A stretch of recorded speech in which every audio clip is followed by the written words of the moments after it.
What's up, everybody? Welcome to A Bit Unraveled comedy podcast. I'm your host, Ryan Hansinger, and let's get into it. What's up, everybody? Welcome back to another episode of A Bit Unraveled. Happy to have you back for another week. Super excited for this guest this week. Good friend of mine. He is an on-stage and on-screen actor. He is a content creator, voice actor, podcaster as well. Very talented dude. Happy to have him on. Please welcome to the podcast, Bert Rotundo. Hello. How you doing? Buddy? Hey, good to see you, man.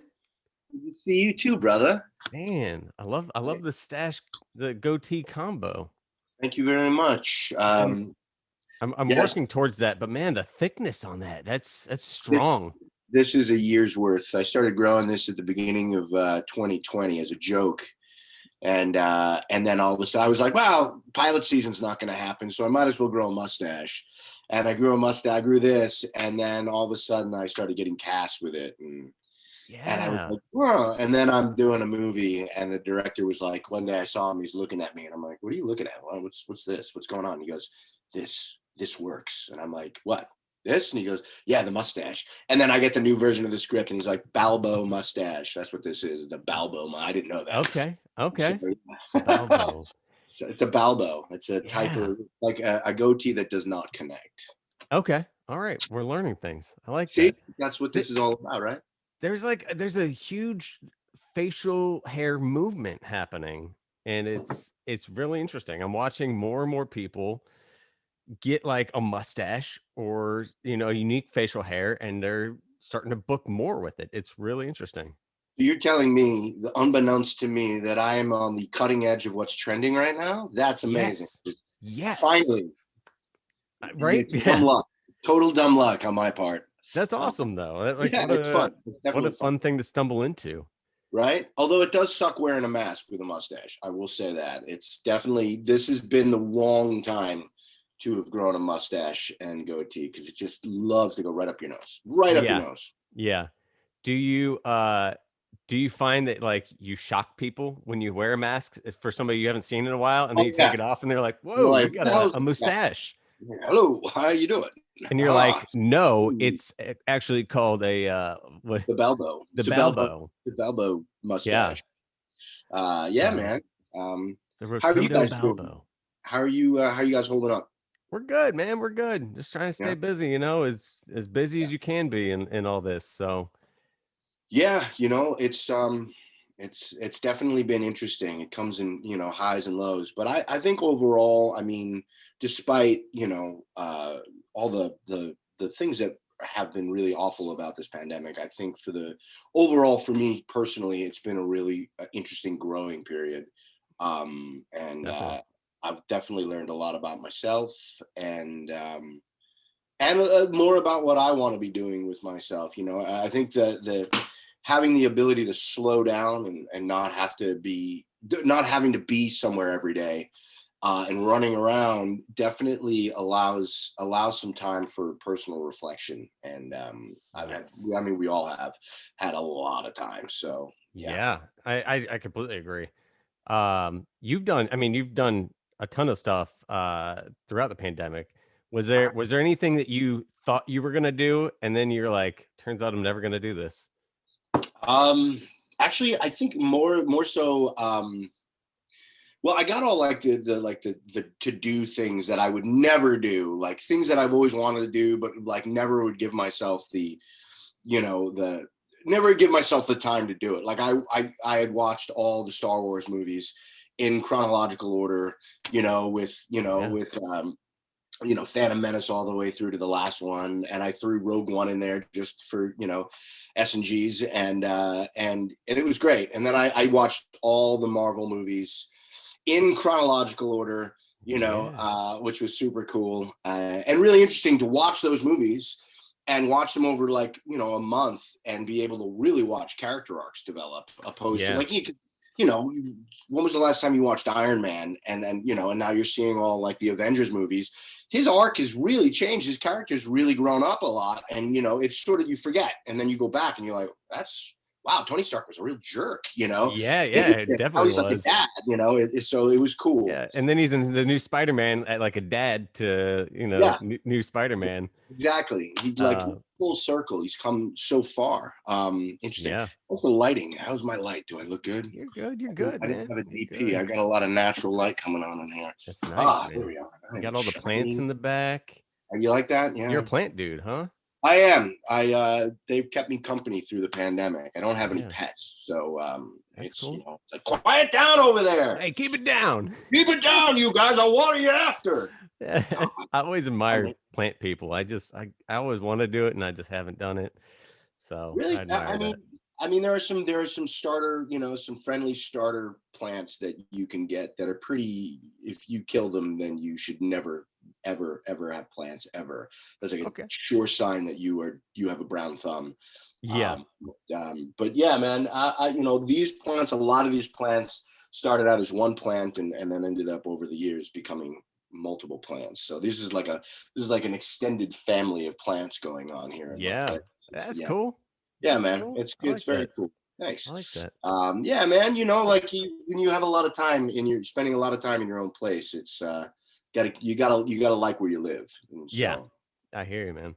Well, I want to talk a little bit about where we'll talk about what you've been up to because you've been up to a lot. But I want to jump back a little bit and let's talk about where you started. Because I know you're a New York guy, mhm. right? I grew Uh, up. Oh, go ahead. oh no, good, good. Oh, You I tell grew up you know your story better than I know your I story. don't know. I don't know. I don't know how much you know. That's what I'm vetting to see how much you know, what I can say and what I can't say. Yeah. I grew up on Long Island, about 45 miles outside of New York City. In the sort of in the shadow of New York City, Yeah. and was very early on really interested in doing theater. My dad wanted to be an actor, Oh, uh, okay. and didn't really pursue it. And then I found out on my high school graduation, my grandfather, my father's father, went out to go see him out a little bit further east on Long Island, and he's like, "Come here, I want to show you something." And he takes me into this other room and he pulls out. I don't know if they still do these things, but they had autograph books. When like you graduated elementary school, you'd get like this weird little like autograph book, and you could have your classmates like it's sort of like signing a yearbook, but it was like they didn't have yearbooks at that early, so they had these autograph books. Okay. And at the Okay. front of these autograph books, and I had one growing up too. I remember it vaguely. Sort of random, weird sort of thing, but um, we had my grandfather shows me his from when he was in elementary school, and he opens it up and he's like, "I want you to see something." And I open it up and he's like, his name and his favorite teacher and his favorite book and his favorite subject, and then it was chosen profession. And he says, he points to it and he goes, "What does that say?" And I go, "Actor." And I had no idea that my grandfather wanted to be an actor. Yeah. And it's funny because growing up, he would always talk to me about like, "Oh, you got to listen to books on tape. There's this guy, Brett Muller. He does all the voices. He's great, you know." Yeah. Yeah. And it's funny now I do voiceovers, so it's sort of he'd be really proud of. That's cool. But so a Let long me ask line. this before we move on from that because I think that's interesting. Do you think that was like a big motivating like factor for you jumping into that, knowing that not only your grandfather but your dad wanted to do it and like couldn't do it? Was that like or not like never I made don't think that it was jump? something that was conscious at that point. Yeah. I didn't. It was just something that I really, really enjoyed. I really liked the spotlight as a kid. Mm. I loved doing plays. I just liked being around other people and creating things. And Yeah. as I've gotten older, I realize it's all about that sort of teamwork and that creating, coming together as a group to really kind of pull something out of the ether and make it solid. I think there's something Totally. really exciting about that. And so theater, little did I know, was really sort of the first sort of foray into that creative process. And I did, local theater. I did all the school plays. And then I really knew early on that I wanted to be an actor, much to my mom's chagrin. She was like, Yeah. lawyer, be a lawyer, Right. And I was like, actor. And she's like, no, lawyer. That's why I don't know if my parents had anything else. Like I knew from a long time I wanted to be in entertainment. I wanted to do I think I always tended to lean a little more towards comedy. And like I had a similar thing where I was Wow. like a similar motivation where a lot of my family members had stuff that they wanted to do and was like, man, I wish I'd been like a photographer and never became a photographer. And I was like, Yeah. I want to do the thing that I said I want to do, and like, because I hear so many people fall short and don't do it. So I was like, I'm going to do it. But I don't know if my parents were like, go be anything else. I Yeah. don't think they even had a better option for me. They were just like, anything. Just a paying job. Thank you. Yeah. Go work in the bank or something. I don't know. Yeah, go work in a bank and go be rich. Right. My mom, honestly, I'm really lucky because both of my parents were super supportive and are still to this day very, very supportive. Because let's face it, this is a very up and down kind of industry. Yeah. And there are no, I have friends who are doctors. One of my oldest boyhood friends is the head of radiology at Bronx Hospital, and another guy's a dentist, and and all of them are working these regular jobs, these real people, grown up jobs, and I'm still out here in LA trying to live my dream. Right. But so super supportive and did a lot of plays, and knew early on that I wanted to be an actor, and was supposed to actually come to LA after high school. I was going to go to UCLA. Kind of my cousin, who was about 20 years older than me, was out here working in film and television, and he was sort of like my guru. I'd always look to him, and he worked on Roseanne and all these great shows. And in fact, he was the one who got me my SAG card, helped me get my SAG card, which was great, which is super, nepotism. Woo! Yeah. And, but I went to theater school. I was supposed to move out here, and it fell through financially, and there was a girl, and blah blah blah. Sure.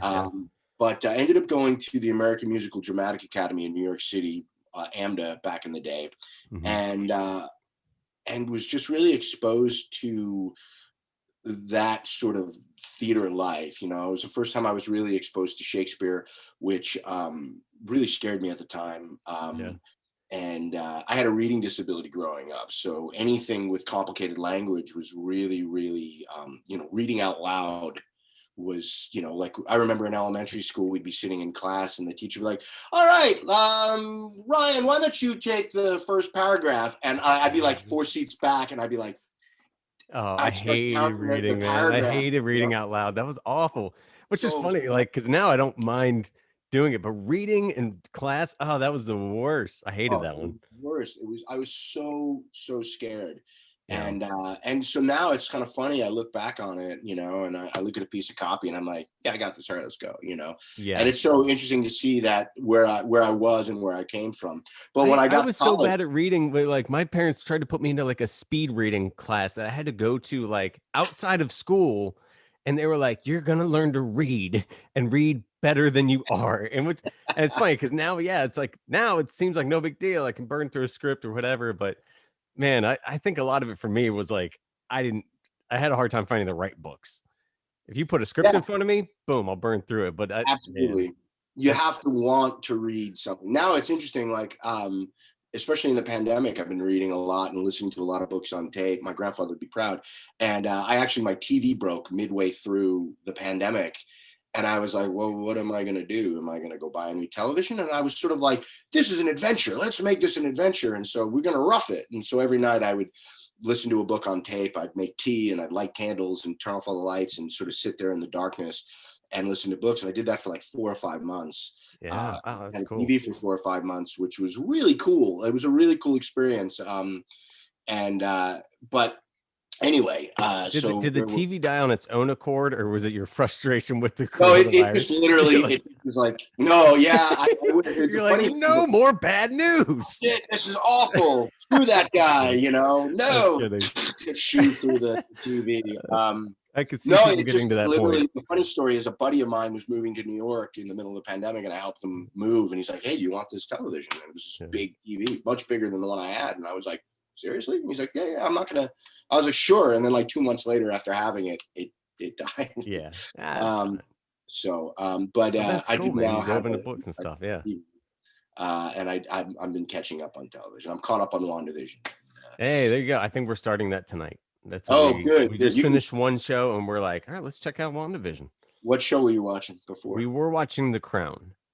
Oh, very nice. which was You have a lady, so that's sort of like the perfect, like, I have a lady and it's time to sit down and watch a show that we both can really kind of dig our teeth yeah, into. her and I like a lot of the same TV. Like we watch a little bit of everything. And, she's an actress too, and so like we watch anything and everything. But it was a good show, and there's like a lot of history in it too, where you're like, oh Yeah. wow, England was pretty messed up too. You're Thank like, God. I thought it was just us. they got their own problems. Oh Yeah. man. So yeah, it was interesting. But yeah, we'll probably move on to some WandaVision. And Pretty quick. You can definitely. I basically, I'm working on a script with somebody right now, and he started to bring it up, and I was like, time out, I haven't seen it yet, and he's like, yeah, oh, yeah. there's something I want to talk to you about, and I literally sat down that night and barreled through 5 episodes because they're short, they're like 30 something minutes. Oh, okay, nice. And so now I texted him yesterday. I'm like, we have so much to talk about. Yeah, So it's exciting. They're really, Marvel Cinematic Universe is really, they're doing a great job.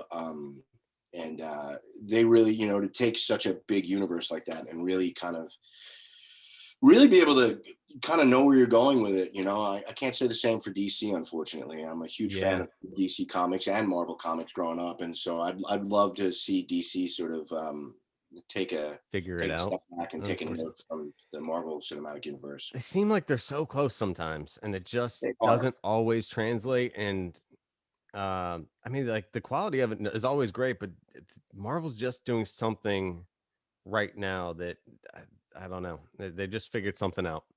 They stay true to fans, which is important. You Mhm. can't take something that is so big like that. You see it a lot of times where Hollywood will take something that has such a huge fan base for so long, 20, 30 years, a comic book, and they make it into a movie and they cut corners.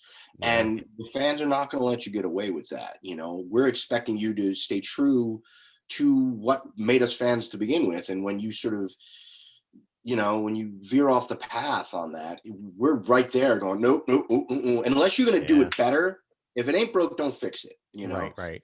So, and Marvel, they've taken some license with it, but I think for the most part, they've done a really good job. And I'm sure I'll get some heat for saying that, but I think But for the most also, part, don't you have to say that you've worked in the Marvel universe now? I have actually, I have. You worked on Agent Carter on I did. which was a fun show. It was a great show, and it was the first Marvel TV show, and so to be part of that was kind of cool and really interesting. It was the first real big thing that I booked that was like, wow, this is huge. It was a big project, and super cool to be part of it. I am the envy of all my comic book reading friends, which is awesome. I bet. That was super cool. Yeah, we checked out your episode and Oh, yeah, of course we did. Oh, thank you. But it was fun to watch, man. It was cool role because you got to do, it was like a timepiece and and you got to shoot kind of like a location spot. Did you guys just shoot here in LA, like out Yeah, in we shot at somewhere. I forget the ranch. I think it was like Blue Sky Ranch out in Santa Clarita. There's a lot of that out there. It's you drive like 20, 30 minutes and you don't even you feel like you're in a completely different state. That's what's beautiful about California, Drive 10 minutes and you're like, where am I right now? Yeah, totally. So many locations. Yeah, that was fun. That was a really fun shoot and really kind of cool to be in the MCU. I hope maybe they'll bring me back as something a little bit bigger. Maybe they'll forget about Agent Carter and be like, yeah, let's bring him in for this. Right. I mean, what boy doesn't want to grow up and play a superhero in a movie, I mean, seriously. That's I'm just I'm trying to do a Superman haircut until I can do until they call me up. No. You keep it going, bro. Yeah. You keep it going as long as you can. I was watching that the Agent Carter, then I was like, oh man, all these dudes look like me in this time period where wherever we went back to. I was like, sans the beard. Man, sans the beard. That was a no beard time. I got it. I didn't get in trouble, but I actually I had sideburns at the time. I had a little bit more hair on top, and when I went in, they're like, well, no, we got to trim up those sideburns. It's not the period. That's a little 1960s. And I was like, oh, you do what you got to do. Do what you got to do. You can always take it off. You can't put it back. It's true. Tell me about it. Yeah. Wait, so speaking of LA, why LA over New York for you? Coming from Long Island, which would just be an easy transition to NYC. What was the draw? Well, Oh, I did. I kicked around NYC for a couple of years. After AMDA, I stuck around. I did a bunch of theater in New York. But the plan was always to come out to LA. You know, at that time, New York wasn't where it was with film and television as it is now. I mean, now it's booming. You know, well, maybe not right this second, but you know, Right. the industry is there's a lot more industry in Atlanta. Wasn't even a thing at that point. Yeah. And so, you know, New York, and it was right after 9/11. 9/11 happened, and there were auditions happening. You know, I was getting out. I was doing a lot of theater auditions, but also some television commercial stuff. I did a couple indie films out there. I did some television. I worked on Oz and stuff like that. But there wasn't like the industry. And so I had a lot of friends from college who had graduated a couple of semesters, a couple of years before me, who were in LA, and they were doing quite well. They made it sound like, you know, you get off the plane and they hand you like, you know, a series reg job. Right. And Yeah. so That's how it always felt. Yeah. you know, yeah, I was like, oh, cool, this will be great. And Great. Yeah. so I made the move in the end of 2002. So I'm coming up on my 20-year mark in LA, which is Nice. that.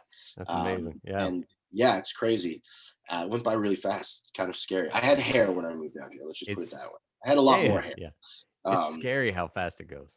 It does. I think it's the lack of seasons that really kind of, especially coming from a place where there are 4 seasons and coming to a place where there's sort of a season and a half, you know? Yeah. I completely agree. Definitely changes it. Thank God for social media, because I can literally go, when was that? And I'll be like, oh, let me check Instagram. And then I go and I'm like, holy crap, that was 7 years ago. Wow, Yeah. it felt like last year. I think that's such a contributor to that. Like not having seasons, you completely lose track. It's amazing. You do. It definitely denotes sort of the beginning and ending of certain things. You know, like, oh, that was 2 snows ago. You know, oh, that was, you know, that was 2 summers ago. Now it's just perpetual spring and fall here in LA. You know. Yeah. Oh, that was 1 fire season ago. No. Yeah. Yeah. Exactly. That was the Burbank fire, not the Santa Clarita fire. Exactly. That's that's how we're gonna start remembering things. Oh, LA. Oh, California. Oh, it's so weird. So yeah, I made that move, and that was a massive culture shock. Massive. Just, you know, coming from a city that's all vertical to a city that's all horizontal. I was like, where's the city? You know, where is it? And then having to meet new people and the industry and the industry was in this process of really kind of going through changes. Things were starting to move on to online. When I first got here, I was still, you know, I was going like old school, like Backstage West, you know, submitting and booking jobs through that. And then I got an agent, and it's been an interesting. It's sort of like mountain climbing, you know, moving up through the industry. You know, you kind of sit at the bottom and staring up at this huge mountain, and you're like, okay, cool. And you start climbing, and you know, you climb for a while, and then you kind of take a second, you turn around and you realize how far you've climbed. You're like, wow, we're really high up here. And then all of a sudden you kind of look back to where you got to climb. You're like, whoa, wow, that's a big mountain, you know? Yeah. Put your head down and you continue to climb. I remember trying to go to the top of the mountain right away. My grandmother had a connection to somebody who worked at CAA, and so she like got me a meeting with him, and like I think he was more on the sports side of things at CAA, but she was like, you know, he was super nice to even like take me and sit down with me and, you know, hear about my hopes and dreams. And then at the end is like, I can't do anything for you. Like what, you've been here like a week, get out of here. Like I can't do anything for you right now. That I had the same experience. I had worked with I did a movie in New York, and the guy that I had done the movie with was like right after the project was moving to LA, and he changed numbers. I'm like, I'm going to be out there next year. And he's like, well, look me up. And then I got out here, and he was working. He'd gotten really lucky, and he's a good actor, and he's still working all the time. I won't name drop, but we don't speak anymore. He's too big for me now, but and rightfully so. But he was really nice and got me a meeting with his agents right out of the gate. I was here maybe like the first 2 months I was out here, and I took the meeting, and they were super, super nice. And I remember that meeting was one of those moments where you realize you're not in Kansas anymore. You're like, oh, okay.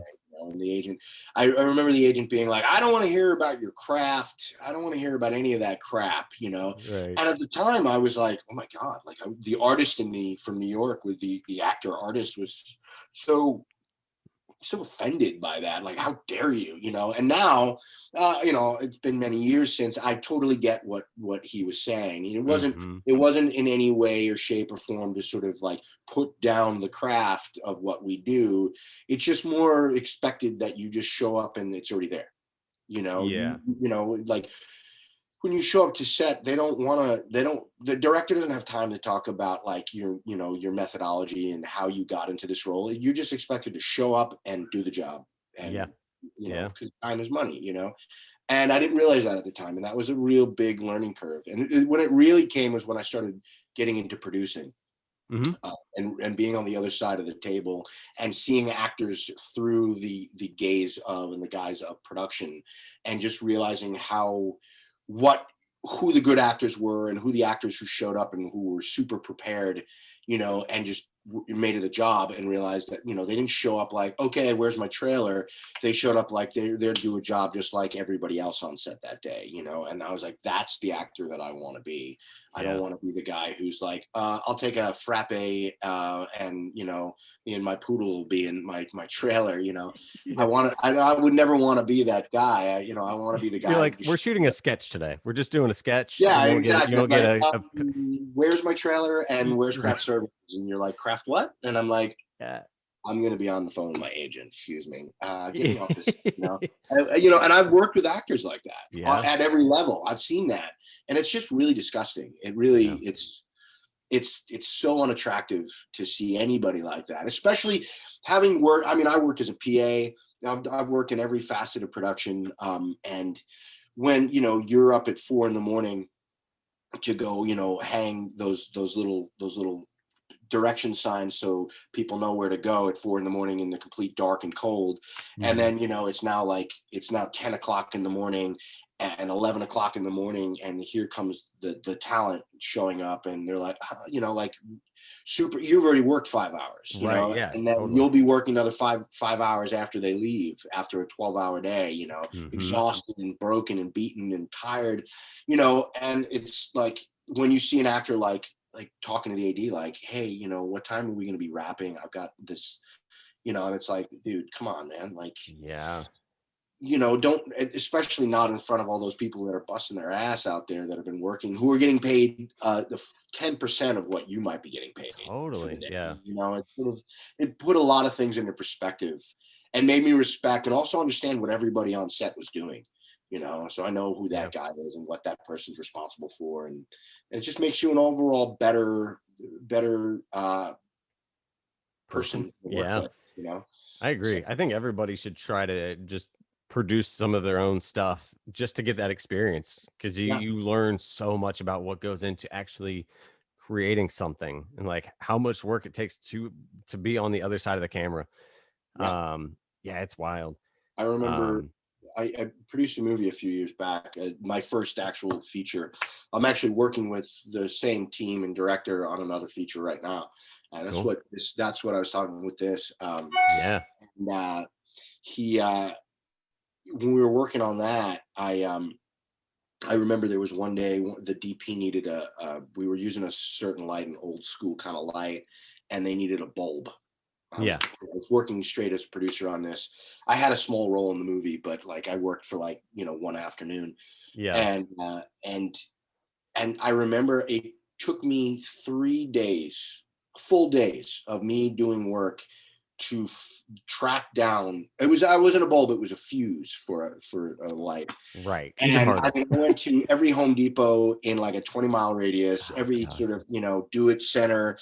I called all these different places, and I finally found a place out in like deep valley that was like Fuses Unlimited. And like I walked in, I got there at like 6 a.m. when they opened, and the hour drive out to see them. And I walked in, and they're like, what do you need? And I was like, I need an FJ7211. He goes, he turns around and he opens up a thing and he pulls out like 8 of them. He's like, how many do you need? And I was like tears streaming down my face. Like, I finally found it. Was like the Holy Grail. Thank you so and, much. You don't understand. And I'm driving back from this fuse place back down to location. And I'm like, this is why movies are so expensive.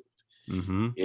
And because, one guy took 3 days to find one fuse, and you don't realize that until you're actually the person who is producing, whether it's a web series or a scene for your reel, you realize how many moving parts there are, and the bigger the production, the more moving parts, Yeah. And so it was interesting, and it definitely humbles you as an actor. It makes you a better actor because you just shut up and do your job. I don't mean to sound rude, but don't be a pain in the ass. Be nice, especially if you're the actor on set. Yeah. You better be nice. I've worked with some actors who were not nice, and you're like, what are you so angry about? Like, right. You're the star of a TV You got booked. show. You're on set. Yeah. You're working, like, you're not waiting tables, right. you're not doing this, you're not doing that, you're not having to hustle 5 jobs, you're doing what you want to be doing, right. So wait, in driving around like that, are you ever surprised in LA when you find new valleys? Oh my! I remember the first time I was like, Sun Valley. There's a Sun Valley, and then they're like there's further and further. Like, what's that valley? Oh yeah, it's ridiculous. There are so many microclimates in like a 20-mile radius. I worked on a movie. We were shooting in Malibu Canyon, and we were shooting splits, so we were shooting day and night. And by the end of the first week, it was like a month and a half shoot. And by the end of it, everybody, you'd like walk through like production parking, and you would just see everybody's back seat was filled with all these different clothes, and you're like, what is going on? And it was like winter jackets, because you would start out at like 6 a.m. and it would be like 40 degrees and everybody be bundled up. And then by like 9:30, 10 o'clock, it'd be like 70, 80 degrees. And everybody would go from like beanies and mittens to like trucker hats and shorts and t-shirts and tank tops. And then as we moved into the night, as the sun went down, the temperature would drop like 50 degrees, and it'd be like in the high 30s. And everybody's like you look like you're going skiing. Oh yeah. I've always had that joke where like it's our seasons are just nighttime and daytime. Like, we have daily seasons more so than like monthly.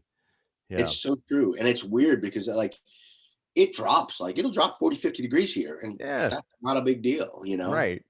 So always be prepared. Always have a jacket in your trunk and a blanket. And yeah. LA, dangerous. It's dangerous. Dangerous, guys. Let me ask: was it this movie that you with the fuse? Was this It's God? Was that? Yes. Yeah. Was it? Yeah.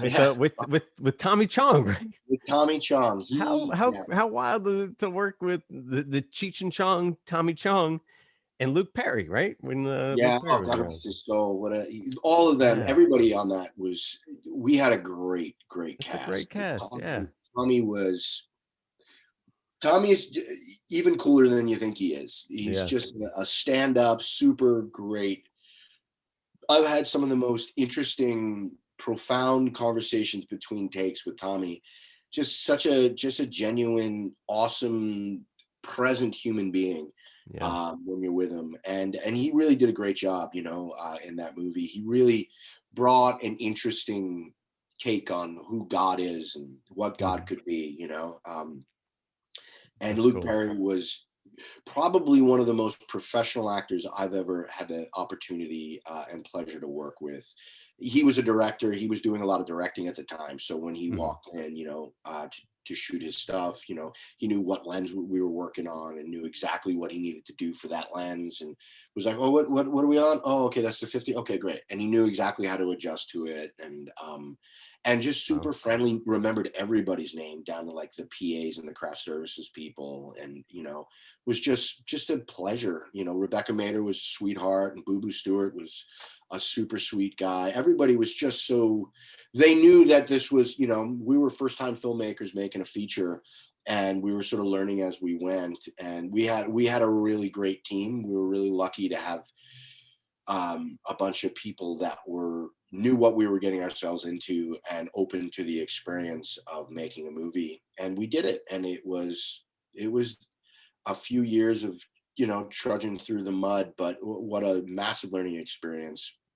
And now we're back for this new movie. Jerry Brunskill, the director and writer and producer, and he's multi-hyphenate on It's God, is now back with a new movie called, right now tentatively titled, The Naked Umbrella. And I got a call from him in April. And since then I met Jerry. We shot a sizzle reel like over a decade ago for It's God. With Edmund Dado, who has a small part, a great actor, an Australian actor, and he was God in the sizzle reel and ends up coming in and playing one of the Bible bashers in It's God, the feature, and he does a great job. One of my favorite scenes in the movie, actually. And so I've worked with Jerry in that particular team. Ryan Reese, who's a dear friend of mine, Susanna Hillard. I used to work with her at the Village Idiot, and that's how I met Ryan. And then, I was doing Generation Awesome at that time, and she's like, "You got to see his little online." We were doing web series before web series was a thing. I remember the rainbow when it was black and white. Back before you could actually make money. Now, we're a little ahead of the curve. I could have probably been living in a beautiful home right now if we were to have monetized on all the Generation Awesome. I know. Well, just to sidestep on that real quick, but it's a Generation Awesome. I've checked out. Like, you've got a web series that has 15 million views on it. The Bartender Hates You, which we could talk more about and stuff. But we'll talk about it. I don't want to get too sidetracked. But I know I'm all about. There's so many things I want to talk about with you, though, because you've got so much going on. And I guess not to get off track with It's God, because I think it's important to note how important networking is, and what a good example of like just doing stuff and like not knowing where it's going all the time, just doing a sizzle reel, for somebody and working together on that turned in, this guy's role from playing God to another role in a feature film and having your parts in it and as well. I think networking is so important and overlooked sometimes. I think it's the most important thing, actually. And I don't mean it in sort of a manipulative sort of like I'm trying to get something out of it. No. What I really think is really important about networking, and I think this is my overall philosophy, is when you say yes to something. My mom, when I was a little kid, I signed up for soccer, and I was like smaller than the ball at that point. I played soccer. And my mom was like, "Look, you signed up for it, you got to see it through. And when you sign up for something, you said yes. So if you're not going to walk away from it, if you're going to show up and do something, you give it your all. And I think if you show up every day and you give it your all and you try your best, that's all you can do. You give it your best. If you show up and you give it your best every day, there's, that's going to get noticed by people. You're not phoning it in. You start phoning things in, you just need to question why you're doing that project. Are you doing it for the paycheck? Totally. Are you doing it? Don't do something for the paycheck. Do it because you really want to be part of that. Yeah. And it might just be the experience. For me, like signing on to It's God, for me, it was like saving me from bartending. I had been a bartender for so many years, and I was well past the point of diminishing returns with working in a restaurant. Right. And, when they were like, "Hey, we want you to come on and be a producer on this," I was like, "When do we start?" Right. Yes, when? Now? I've already quit. I've sent the text. It was, and it was one of those things, and I, there was a lot of work and there was a lot of long hours, and you show up, you're the first person on set and the last person to leave, and you leave it all out in the playing field. And when you have actors or anybody that comes onto your set that is really giving it your all, they might not say anything to you. You might not get acknowledged the way you want it to be, but people are taking note. They are taking note. And you know what? Somewhere down along the line, you're going to get a phone call like I did back in April from Jerry, because I'd produced a bunch of content with him, whether it be for film and television or whatnot. We've worked on so many different projects that we even have a shorthand. He looks at me and I go, "I know exactly what you mean." And he doesn't have to say it now. And he called me in April and he's like, "So I'm writing my second movie, and we've worked together." And he's directed me as an actor before, but he was like, I really respect you as an actor, and you're always working with me as a producer, and I really want to write you a role in this movie let's talk about what kind of role you want to play. And I was like, oh my God, this is like the dream phone call that every actor, like, it's that phone call and basically accepting the Academy Award in the shower. Those two scenarios are the two most played out shower scenarios for every actor, I think. So you're like, I want Batman, and you're like, yeah, play Batman, that kind of movie. And Wolverine with claws. Can we work in claws in some way? And he's like, you're like, all it's right, kind of like a rom-com. I don't know. Oh, all right. No. Well, all right. Maybe not claws, but can he have hair? So, we talked for like an hour, and I basically, in the 20 years of being out here, I kind of know what I bring to the table as an actor. And,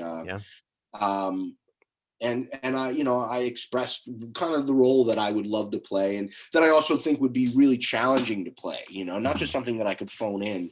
And he delivered, man. He wrote me, I was just reading the script. He just sent me the newest version of the script because we're in pre-pro right now, and we're working with casting. And so I needed to go through and look at and I was reading my scenes again, and I'm like, man, you really knocked it out of the park, Jerry. Like, I couldn't have prayed for a better character, and it makes this living with this mustache worth it.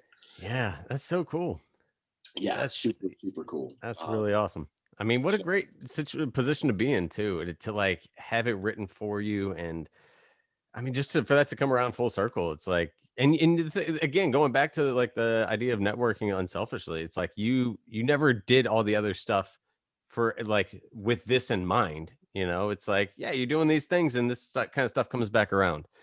Like you go in, you say, hey, look, man, like we're making a movie. This is a team effort. You want to win. You want to win for the team. Yeah. If you get a hit, if you have to bunt or, like a sacrifice fly brings in a run, like I'm happy to be there and do that, and every once in a while you get a chance to, get up to bat with the bases loaded and, you're down like, 3 points and like, all right, and you maybe get a home run, and hopefully I don't want to put the cart before the horse, but hopefully I get to knock it out of the park on this one. So which is super cool. That'd be awesome.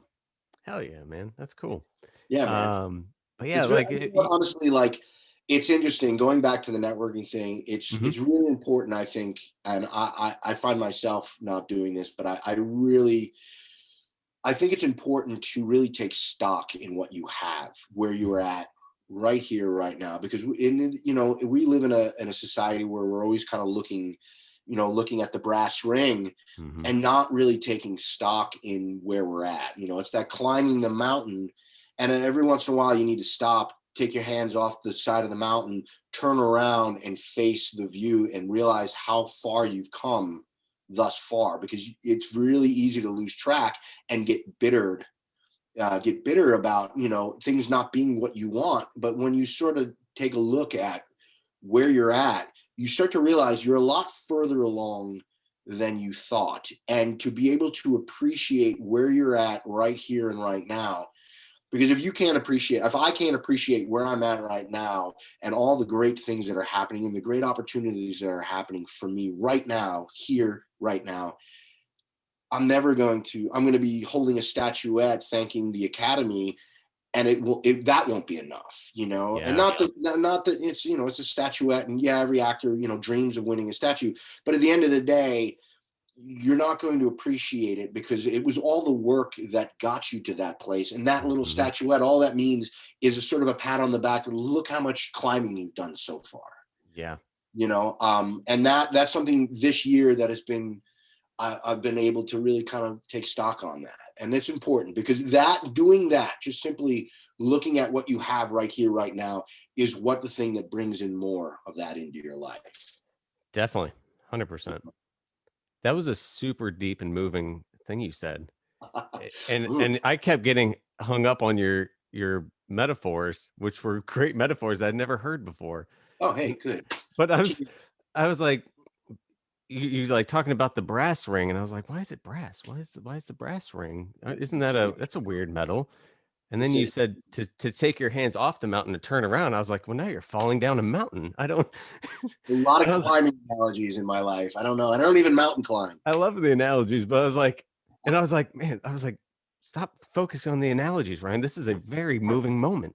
That's what I do. I razzle dazzle with my analogies, and then I, sort of in a bouillabaisse way, I bring it back around, and so you're like, he finally made a point after 15 minutes of metaphor. No, it was great. It was great. It was fantastic. It was just like every once in a while you hear something you're like, I've never heard that analogy or metaphor or whatever it is, and you're like, that's Sweet. good. I'm gonna Write that one down.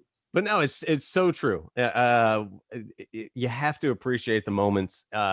Otherwise, you're not going to appreciate the success. Like, you have to appreciate the work that gets you to that point. And they always say it's about the journey, and it's always hard to accept or understand, but it is. And it's like, it's all about everything you're doing up to this, to that, whatever you're reaching for. All the other stuff along the way is the fun stuff that actually makes you who you are and makes that thing worth it when you actually get there.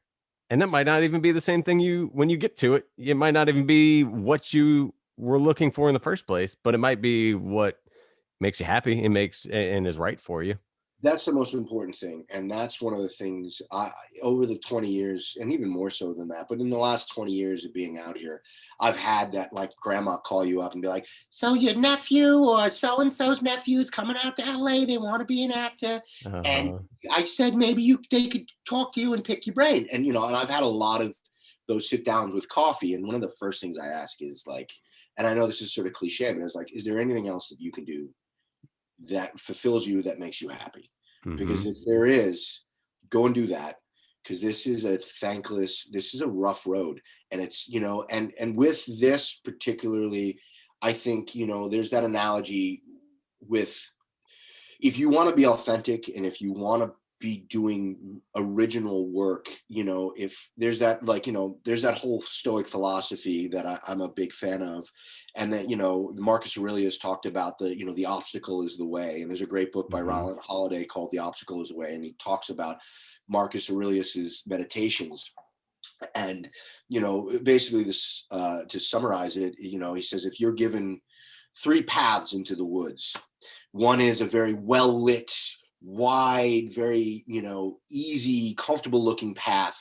Then there's the path that's sort of, you can tell there's a path there, and it sort of goes off into the woods and then veers off into the darkness. So you're not sure, but you can tell that's been a path that's trodden.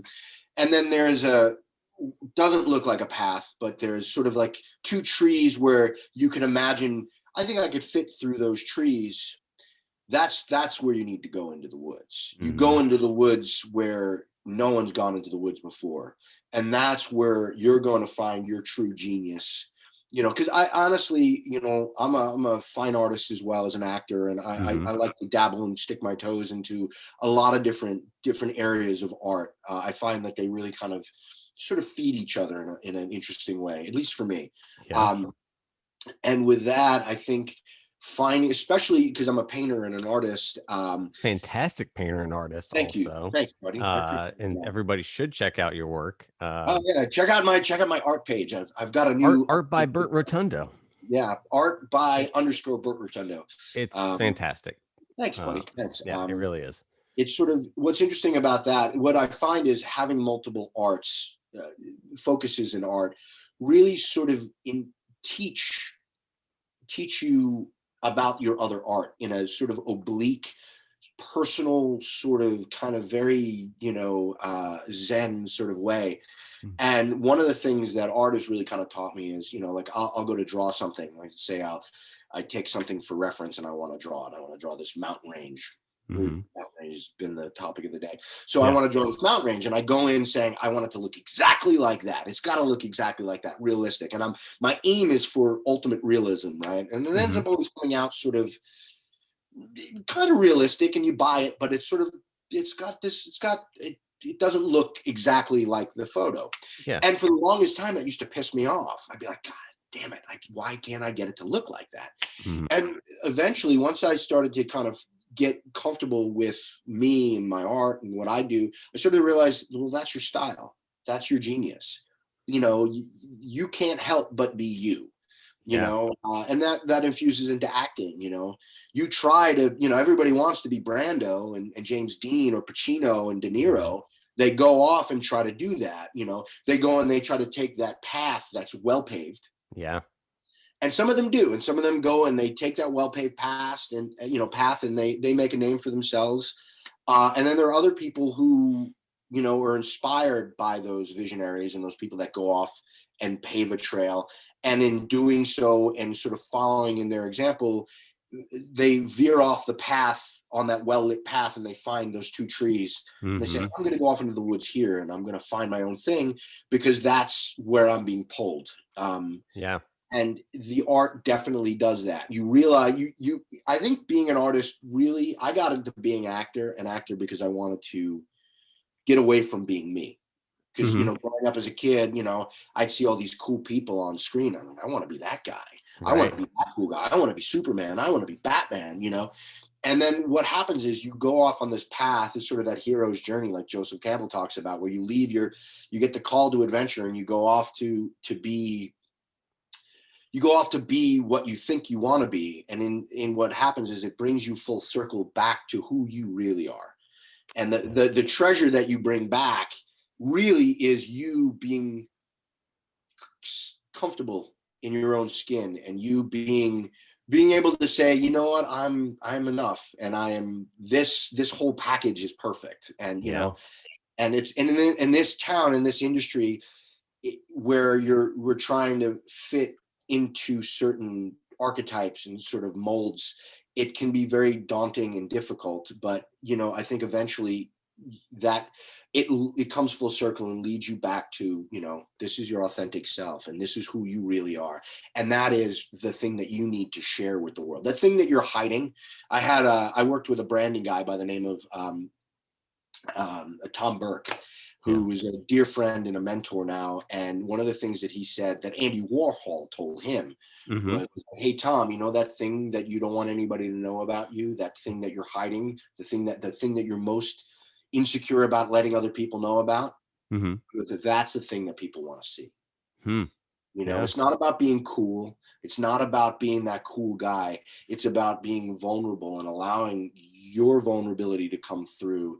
That's what pulls us into the screen. That's what makes people stars. That's what makes great work, and that I've seen a lot of young actors who, because they saw those great actors being those cool guys, Brando was so vulnerable, and James Dean, massively vulnerable, Pacino, De Niro, all the great method actors that really sort of set the bar really, really high. Meryl Streep, all of them. It's all about their vulnerability. It's not about being cool. Right. It's and like you can tell when an actor is trying to be cool and when an actor is really just doing them. Yeah. Coming from a real vulnerable place. That's so much more interesting to watch than somebody trying to be cool. Yeah. And we've been talking about this a lot lately because it's interesting because I feel like it is something you chase a lot of times. When you get stuck, sometimes you look to something that's working for somebody else and you're like, oh, if I just do that thing, it'll work for me. And it doesn't. And we've been talking a lot about how sometimes it's the hardest thing to get over trying to put something else on and just be yourself. But once you do it and figure out how to just be you, how much easier it becomes to think I don't have to try to be that person. If I'm just do it the way I talk or whatever, I do it the way I do it. You're not, it takes a little bit off of trying to figure it out. You're like, but being able to trust yourself, that's be yourself is tough. That, and look, man, that comes with anything. It comes with experience. You don't, like you were talking about earlier when you first got to town and, you had that meeting and you wanted to go right for the top. I'll tell you an example where art really kind of lapped over for me. I started studying martial arts like 15, 20 years ago. And, when you start out, I had that white belt mentality, like, yeah, I can't wait to get my black belt, I want to be those guys, and then, you think it's super cool. I'm looking at these black belts and how great they move and how badass they are. And, and then, and I'm like, man, I'm a yellow belt now and I'm, super cool. And then you start to work with some of those black belts, and you realize they're toying with you, you're giving it everything you got. and they're block, block, block, block, block, block, you know, and you're like, I'm giving them everything I know. And all of a sudden they give you a little tap to let you know that they're there. And they're literally giving you a 1% shot and it rings your bell. And then all of a sudden you have that moment, you're like, I'm not ready. I'm not ready to be there. Mm-hmm. You know, I'm not flexible enough. My muscle memory isn't there. All of these things. And I remember when that lightning bolt hit me, I learned this valuable lessons about having patience and trusting the process and trusting that as long as you keep your eye on the prize and you're moving in that direction, you know, and you're gonna get knocked off your course. I can't tell you how many times I've been knocked off the course, you know. And what's interesting is every time I was knocked off the course, how the universe or whatever I believe in, whatever you believe in, sort of kind of led me back gently back onto the course. Yeah.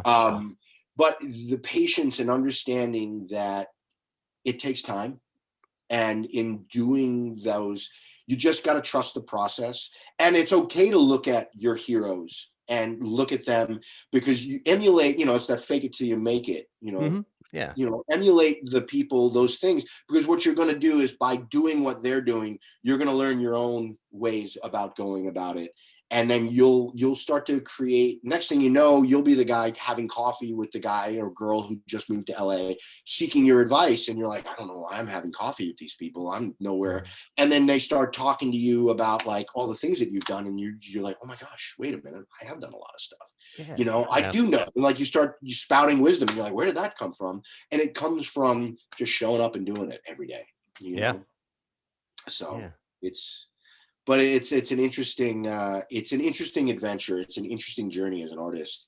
And it doesn't happen overnight. And that's why I say when I sit down for coffee with those people, you know, is there anything else that really, you know, that really ignites your bliss? Because if you're doing this for somebody else, you know, if you're doing this because, you know, it's an unlived dream of a parent and I've struggled with that. You know, I told you the story about my dad and my grandfather wanted to be an actor, and I've definitely had to sit down and go, okay, is this what you really want? Because it's frustrating, it's hard. You know, there are times of great disappointment and rejection. And is this something that you really, really want to do? Because it's you really want to climb that mountain, or do you want to climb a different mountain? You know, and make sure that that's the mountain you want to be climbing, because it is a rough mountain. I mean, that's what really brings you bliss. Then yes, you're in the right place, and you have go and do it. You know, but if being a veterinarian is really what you want to be doing, but you're living someone else's dream, then you're not living your life, and you're at the end you're going to be disappointed after spending 20 years following someone else's bliss and realizing I've wasted 20 years of my life trying to make someone else's dream come true and not my own. Totally. Well said. This is not the interview you expected. You were expecting. I love it, man. This is everything. this is all of it, man. This is great. Welcome to Deep Thoughts with Bert Rotundo. What's that? Welcome to Deep Thoughts. Deep Thoughts with Bert Rotundo. I love it, man. This is great. I was like, I have like a million things I want to talk about, but I also don't want to keep you forever. So I'm gonna try to. I've cleared my schedule for you, buddy. Yeah, man. Tell me when you want to end this. Be like, cool. Hey, man, look. I mean, usually we go an hour, but I'd love to go more with you, because I think there's some stuff I definitely want to touch on. A few different projects of yours. Let's see. Well, first off, we'll talk about. Well, I know. So you're working on 12 hours, and then you're working on another thing here recently, even just in like within the last week or so, right? You've been working on a few projects over. The pandemic. During the pandemic, you know, and part of it is luck, and really being lucky. And I have been massively lucky. I think when preparedness and luck are in unison, good things happen. And I have to thank my muses and my guardian angels and my spirit guardians and my whole pantheon of people on the other side who are really kind of guiding me. And I've been super fortunate. I had a lot of people this year and the last couple of years reach out saying, hey, I want to work with you. And hey, you know, I wrote this part for you. And, you know, and I'm always so blessed, because whenever somebody says that, you know, I'm always like, oh, okay, I'm interested to see how you see me. And I've been really fortunate that everything that they've written for me has really jumped off the page. I've shot right before pandemic. I shot a thing called Duke and Damn It. Yeah, that's the other one I wanted to bring up. Yeah. So we shot that literally. I remember driving out to Temecula and with one of the other actors, a buddy of mine, Tyler, to go and shoot this thing. And as we were driving out, on the radio was all about the pandemic happening. It was like literally like 2 weeks before everything shut down. Oh, wow. And right before that, I had shot 12 hours. And one of the reasons why I actually kept this was because there was one thing that we had shot. We had shot a bunch of stuff and they were like, hey, we have one more thing that we need to shoot. Once we didn't know, who knew how long this was going to last. 2 weeks. So I was like, well, I'll keep 2 weeks. Yeah, 2 weeks, we'll be back, And so I was like, I'll keep it just in case. Yeah. And and then during the pandemic, a good buddy of mine, Rob Tepper, I think you know Rob. You actually know Rob. Great writer, actor, producer, content maker. One of the hardest working men in this town. Got this idea to write this thing about the public health department during a pandemic, and so the theater that we take class in wasn't being used. So him and another guy, Paul Youngblood, one of the other guys in the actors in it, they basically turned the theater into this, making it look like an office. They turned the whole theater set into a set. And so we shot in there. Everybody was wearing masks the whole time. Took place during the pandemic. It was sort of the Office meets Parks and Rec during the pandemic. And it was a lot of fun. And we shot an episode of that. And so there was that. And then been shooting stuff out in the desert for the Naked Umbrella. We were doing some test shoots. We were just out there last week out at the Salton Sea shooting. So there's been a lot of work, small crew, everybody gets tested and everybody quarantines and doing it right and safe. But it is possible, maybe some of the bigger sets, the bigger productions, maybe not so much because you need more people. But for what we were doing, it was really, really possible. And really fun. It was fun to work in this time, be around people. I mean, I'm always impressed because you're always working. You're always working on something, whether it's your own projects or projects that you've created opportunities for yourself and come back around for you.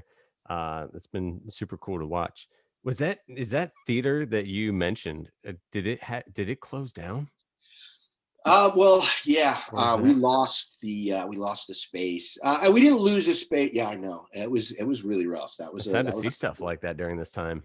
It was, and it was, Rob and Paulie and I, James, Achille, myself, guys from class, there was like 4 or 5 of us that went in there. And I've been taking class and working in that space. I've done, 4 or 5 plays on that stage, big, like sort of big moments in your artistic career, like where you cross a threshold where you're like, I can do this. I was naked on that stage in front of an audience, and that's interesting threshold to cross.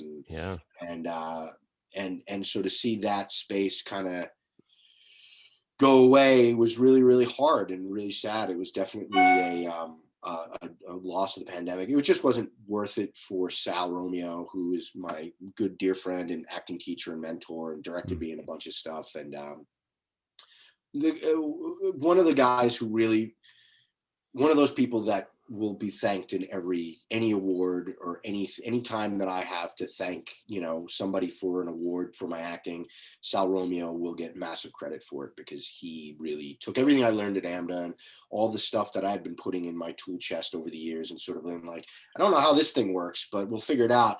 He was like, oh, that's a wrench. This is how you use this. And really everything kind of coalesced when I started studying with him. Yeah. And so over the course of over a decade in that space, it all kind of took place in that place. So it was near and dear to my heart. And so it wasn't worth it for poor Sal to keep paying rent on it. So he let it go. And, that we're still doing classes. He's doing classes, via Zoom, and which is interesting, and a different learning curve and a different way of sort of working as an actor. But we'll find another space and when things come back.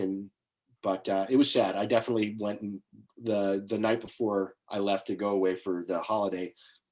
I took one last walk in there and by myself and brought a couple beers and walked the boards and did a bunch of monologues and then thanked the space. That space had really seen me through not just some artistic plateaus and some learning, but also some really big life events that really kind of, big benchmark chapter marks in my life that place had really sort of held space for me. And I really kind of felt like I needed to pay respect, to that. We had really coated the walls with a lot of emotion and experience. So it's sad, but you know what, man, if this pandemic hasn't taught us anything, it's that nothing is permanent. Everything is an impermanence, and to be able to sort of dance in this ever changing thing called life, and not to hold on to anything so dearly,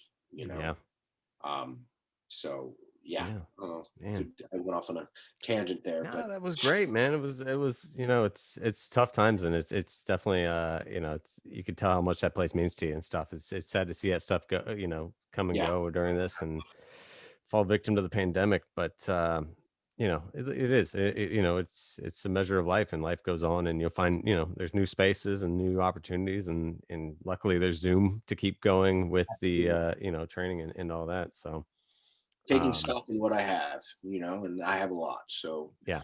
A space is a space. Yep.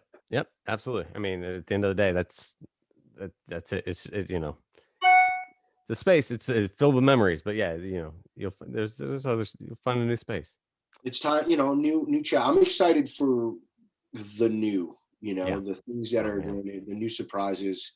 The life is always interesting, and I'm a kind of a go with the flow kind of guy. And I find when you stop fighting the flow is when you stop suffering, and when you really start to dance with who brought you, which is a Sal Romeo quote. That's when the magic really starts to happen in life and in the work. And so being able to go, okay, it is what it is. It's sad, but okay, what's next? I'm excited because it's going to be great. It's always going to be great. Yeah. It's going to be great up until the moment that you take your last breath. And that's the adventure called life. So yeah, what a great attitude, man. It's a great attitude. I like that. Thanks, man. Thanks. Cool. I want to touch on one last thing, and I'll let you get going out of here. But I saw you were working on a new podcast. Is that correct? New podcast with the Afterlife Adventures. Is that a thing? Oh wow. That's oh wow. Or is that an old thing? That's an old thing. That's an old thing. That's a really old thing. How old is that? Oh God, that's a couple of years ago. That's another Rock Pepper. It sounds like it sounds like the direction everything's going moving forward right now with podcasting, and that's why I brought it up, because I thought it was such a. It's for people who, I mean, so it's a radio show essentially, right? Old time radio show where it's more story based and things like that. But I think that's coming up a lot right now, and I have other friends who are starting to move towards that, because you can only hear so many crime stories, though fascinating. They're fascinating. And it's interesting because that when Serial had come out, that was like the big podcast that was really, breaking the bank. It's a great podcast. Great. Right. And Rob had written this product. We had sort of come up with this concept, and Rob went off and wrote this thing originally it was called It Could Be Worse. And it was about these two guys who die and go to a purgatorial 9 to 5 in order to kind of ascend to the next level.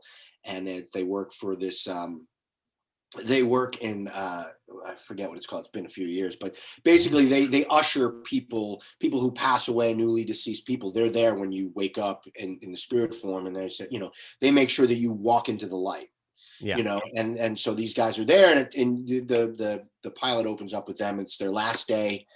They're, my character Albert's really, really excited about going to see his wife, who he died with her 10 years ago, and now it's time. And then they sort of kind of like budget cuts, and we gotta keep you on the job for a little while longer, and it's them and the shenanigans that happens. But it's really interesting. It's sort of this very like Beetlejuice sort of Tim Burton-y kind of world. and fun characters and really interesting scenarios. And Rob had written it as a pilot. And at the time, you're trying to find funding for something, even doing it on the cheap. The world building of this story was so rich that the budget that we could come up with to try to make it look good it wasn't really going to cut the mustard. And so with Serial and all these podcasts becoming popular, it's like, what if we turned it into a radio show? And then we could create all this in the theater of the mind. And so we got Ryan Reese, who I worked on It's God with, one of my producing partners on It's God. Oh, cool. He's a brilliant post-production sound designer and a director and an amazing artist in his own right. He did the sound and he created this beautiful, like you feel like you're there, you close your eyes. And we just had so much fun. Rob wrote this brilliant script and we had a lot of really talented actors, all friends, come out to voice these characters. And I'd say it's sad because had we done it now, it maybe had more legs. But that was really the first time that voiceover was one of those things that I was like, this is fun. Yeah. Because this stops becoming a major factor in casting. Yes, yeah. My castability, the blanket grows. I have a wider net that I can cast as a performer. Yeah. Hey, this bald dude, with a mustache. Right. The Balbo mustache. The Balbo, yeah. The Balbo. Yeah, you're right. I mean, yeah, it's such a nice. It's nice to not have to worry about physicality so much and just be able to like play in that world of the character and stuff. That's a big lesson, I think, as an actor that I had to learn. Was that because I came from the theater world where the castability is a lot more forgiving. Mm-hmm. In television and branding specifically, that is something that really does. That's a real thing, and if you're an actor who thinks that branding is hogwash, then you don't have enough dirt on you in the industry. You're not in the industry long enough to realize that it does. You have to know what your castability is. You have to know what this is and what you are, what you bring to the table. You are a cog in a bigger machine, and what is the cog that you bring? You start figuring that out and you dial that in, you get all your materials dialed into what your branding and your marketability is, you will see an overnight change. And it happened for me when I started to really take that serious and stop being like, well, I can do everything. It's like, yeah, you could, but will you get cast as that guy or whatever that character is? Not totally. So. How tight, because this has been a ongoing conversation recently as we've tried to like look towards branding and stuff. How tight do you bring your brand? Do you, or your niche of sorts? Luckily, do you narrow it down to like, I play these 3 characters? Do you, or like 5-10 characters? Like what do you look at when you do your branding like that? How much time we got?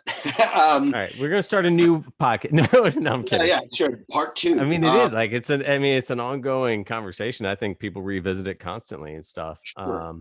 I think it's important. I also think there are. I learned this kind of coming through it, and it's, again, learning it through experience. I went off and worked with a guy by the name of John Dapolito out of New York, who does what's called niche work.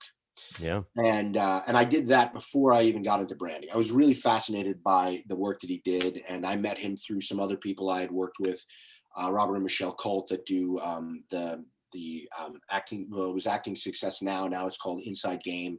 Really interesting work about getting out of your own way. And through them, I met John in one of their workshops, and I was fascinated by the work. And then a few years later, he was in LA. I did his workshop, and then you do one-on-one where it's like a 5-hour session, and you sit down and you really figure out what your niche is. Sort of this golden thread that once you realize it, you'll see it. You'll see it in like people like Matt Damon, for instance. Matt Damon's niche is the golden boy or the one. Every one of his roles has this golden thread through it that maybe not be obvious, but it's sort of in there. John also did Philip Seymour Hoffman, and Philip Seymour Hoffman's niche was sexual perversity and addiction.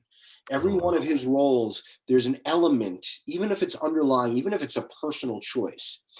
And so I worked with John, and I got my niche, and I found it was sort of harder to pitch the niche when in meetings with casting or agents. They kind of like sort of went over their head a little bit, Sure. and then and through exploring more, I kind of hit a brick wall and realized I needed to be better about finding what my brand was. And so what I kind of came to realize is niche and branding are sort of the yin and yang. And if you look at a yin and yang, Yeah. yang, and I forget which is which, but like I think it's the yang or the yang is the internal energy. It's this darker energy. And then the yin is the light energy. And that really works well for branding and niche. So the niche is sort of that internal thing that for you, that you can sort of try to find your niche within the golden thread within the role, so that you're bringing your authentic niche to it. But then the branding is sort of this external energy of how you're sort of outside perceived. I like cops, Right. So for me, for instance, my niche is blind, ruthless ambition. And so that, okay, I'll pitch you on that. So that would be like, think of, and I haven't pitched my niche in a while, so these references are a little bit old, but is sort of Agent Smith in The Matrix. Yeah. Who's a guy who's myopic about what he wants and is willing to do whatever it takes to get what he wants. Right. And then on the adverse, I did Frankie and Johnny in the Claire de Lune, the play. I did it at the theater, and that's very much within my niche. Here's a guy who sees this woman who he knows is perfect for him, and they're perfect for each other. And he's not going to take no for an answer. He's completely myopic, not going to take no, right? So that is the internal thread for me. So when I look at a role like the officer, Deputy Curtin in this movie, The Naked Umbrella that I'm doing, it's perfect. It's right in my niche, right? Here's a guy who's myopic and knows what he needs and wants, right? Now, on the other side, my brand is very different. So like with my niche, you would be like, wow, he's going to play a lot of villains. That's, somebody who is not worried about law and getting what he wants. He's not going to maybe play the hero. He may play an anti-hero. But then on the opposite, my brand is sort of the affable, likable dad, blue collar guy, working class everyman. Right. Yeah. Soccer dad, the guy, tough loving dad or cop who's going to do the right thing, but also give you a scoop of tough love, and I play that a lot, and so it's what's interesting and what's really cool for me is that when I play villains, I'm likable. Yeah. So I bring my brand, my likability, that affable quality to these guys. So you can't help but like, oh God, this guy's so bad, but I kind of like him. And those are the most fun villains, Those are the most fun villains. I love those kind of villains. We always, coming from the comedy background, I was like, I always love a good, funny villain. I've always been like obsessed with Adam Scott's career. Was that right? Not Adam. Am I thinking the right one? Shoot. But he, now I'm drawing a blank on all of his work. But he was in Sherlock as the villain. And then Andrew Scott. Scott. Yes. Oh, yeah. So I was like, Adam Scott's not right. That's an actual comedic He's guy. fantastic. But yeah, Andrew Scott, he's fantastic. And he plays like such good villains where he's like funny. And I was like, and then when you see him not play a villain, you're just like the whole time you're like, when is it going to be the reveal that he's the bad guy? And then when he's not the bad guy, you're like, oh, he's just a regular guy. I don't trust him, Yeah. My mom with Christopher Walken, still to this day, she's like, I don't trust him. Right. Yeah. Mom, he's a nice guy. He's Christopher Walken. Mom, come on. That's my mom. Come on. That's great. But I think that's that's a great way to kind of describe niche and brand and how I love the yin and yang comparison. It's an industry, you got to remember there's the art side of it and what we do to keep ourselves fresh and you really exploring the work. But then there's the complete industry side. You got to bring this thing, this art, this genius, if you will, to market. And you have to be able to, like we all know that this is an iPhone. and we know it's an iPhone because they branded the hell out of it. Right. And they marketed it, and I know the difference between Apple and say a Google phone because of the branding.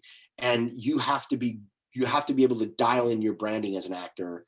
And I know there's going to be a lot of actors that are going to roll their eyes. And I did for the longest time. I rolled my eyes until I got tired of waiting tables and really wanted to start working as an artist and as an actor. You gotta understand the industry that you're coming to. Totally. You can't sell them on art. You have to sell them on the brand. You got to tell them what it's about. Know your elevator pitch. Know what you do. Know how you're perceived in this industry. And that's not to say that you can't do a shit ton more things on stage, but get your foot in the door. Is this one thing? Get typecast is that one thing, and do it better than anybody else, so that all of a sudden now you're at a place where you're able to make the 6 figures. And they're like, it'd be really interesting. Let's bring that affable dad, soccer dad, lovable blue collar guy. Let's make him the supervillain now. Yeah. And all of a sudden now you've broken the stereotype, and now you're out there in the world, and that's, you have to sort of narrow your laser beam, your focus, if you want to get in and get recognized in the industry. Yeah. Well said. So I like it. Yeah. I could talk industry talk for another 4 hours. Too, and bore the hell out of everybody. Right. Maybe I'll tell you what, I know we've again, we could go on a whole of like billion, like for days for this. So I'm not gonna keep you on this. We'll do a clubhouse. We'll do a clubhouse on this. We'll do a clubhouse. Or you know what? Maybe I'll come back after I'm done shooting Naked Umbrella. We're supposed to shoot sometime in the next month or two. Maybe I'll come back afterwards and we can talk about that. Whole of course, we'd love to have it back on, and totally just break down other stuff. I mean, there's always so much to talk about. There's always so much. Well, cool, man. I appreciate you coming on. I've always enjoyed watching your stuff, watching how much you work and the effort you put in. It's amazing. Your art's fantastic, and again, just for everybody listening, I mean, definitely check out his past work. You could see him on Silicon Valley. The newest one, I blanked on the Famous in Love. That was one of the newer ones, and then Agent Carter as well, just to name a few. There's tons of stuff out there. Check out his IMDb, his Instagrams, Bert Rotundo, which also looks like Brotundo. It's Brotundo, Brotundo at Instagram, and then the art page, if you're interested in checking out the art, is art by _ Bert Rotundo. Yeah, Bert with an E. Not a U. That's my goal in life. My only goal is to get famous enough so people will start spelling it with an E. Yes. Everybody spells it with a U, and I'm like, my name is right there. It's right there. You can see it on Zoom. It's spelled with an E, and you just right. URT. I'm like, oh my gosh. But thank you, man. Thanks for having me. And I'm loving what you're doing. I love what you and Ashley are doing. Appreciate it. Your shorts are definitely got me through this pandemic. There were so many great laugh out loud moments, and you guys keep it up, man. That's the kind of thing that I'm talking about. It's just keep doing it. And, don't take no for an answer. And if no one's, it what did Milton Berle say? If there's no door, then build a window, or I'm totally misquoting it, but if opportunity doesn't knock, build a door, I think is what it is. You know what I mean? Yeah, absolutely. True. Especially today's day and age. So thanks again, brother. Hey, thank you. I appreciate you coming on, and we will talk to you again soon. Hope so, brother. Be good. Thanks for tuning in to A Bit Unraveled. I'm Ryan Hansinger. We'll see you next week.